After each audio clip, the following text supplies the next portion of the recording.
మకర రాశిలో జన్మించిన ఒక అమ్మాయి గాని, అబ్బాయి గాని వాళ్ళు ఎదుటి వ్యక్తిని ఎవరినైనా ప్రేమిస్తే, ఆ ఎదుటి వ్యక్తిలో వీళ్ళు చూసే లక్షణాలు అసలు ఎలా ఉంటాయి? మకర రాశి వాళ్ళు పెళ్లి చేసుకునే ఉద్దేశం ఉంటేనే ప్రేమిస్తారు.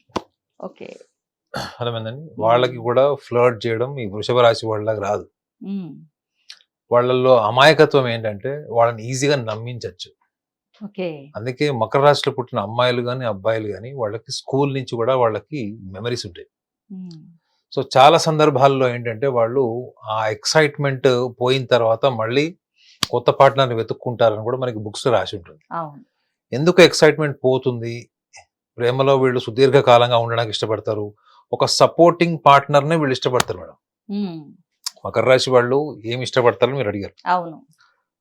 ఖచ్చితంగా మకర రాశి అబ్బాయికి గాని, అమ్మాయికి గాని బ్యూటీ కాన్షియస్ ఉంటది. ఓకే. సో ఇన్ఫాచ్యుయేషన్, అట్రాక్షన్ లెవెల్‌లో మాత్రం they consider definitely beauty as their prime hmm. Aspect. అంటే అందానికి టాప్ ప్రయారిటీ ఉంటది కాబట్టి హ్మ్. అందులో చాలా క్యూట్‌గా, ముద్దుగా ఉండేవాళ్ళు, అమాయకంగా ఉండే ముఖాలని వీళ్ళు ఎక్కువగా ఇష్టపడతారు. ఎవరు? అబ్బాయిలే. ఓకే. అమ్మాయిలనుకోండి ఖచ్చితంగా వాళ్ళు స్కిన్ టోన్, హ్మ్. Skin tone, tall and handsome. అయితే వీళ్ళ ప్రేమ గనక వైఫల్యం చెందితే వీళ్ళు అంటే మూవ్ ఆన్ అయిపోతారా? లేదంటే కక్ష సాధింపుగా ఉంటారా? లేదంటే వాళ్ళలో వాళ్ళే కుమిలిపోతూ ఉంటారా? అసలు ఎటువంటి 3, నేచర్ 3, కలిగి 3. ఉంటారు? 3 ఉంటాయి.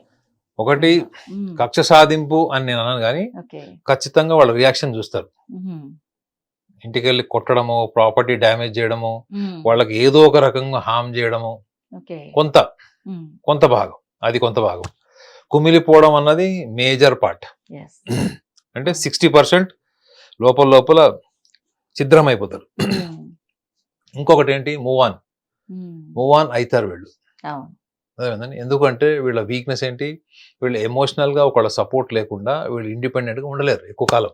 ఓకే. ఒకసారి అలాంటి ఎమోషనల్ బాండేజ్‌కి అలవాటు పడిన తర్వాత హ్మ్. వీళ్ళు నరకం చూసినా గానీ ఆ ఒక ఎడబాటులో విడిపోయినప్పుడు అవును. కానీ వీళ్ళు కొంతకాలం టైం తీసుకున్న తర్వాత కూడా మళ్ళీ ఇంకా బెటర్ ప్లాన్‌తో రిలేషన్స్ మెయింటైన్ చేసే వెళ్తారు. ఛాన్స్ ఉంటుంది. So, they move on over a period of time. హ్మ్.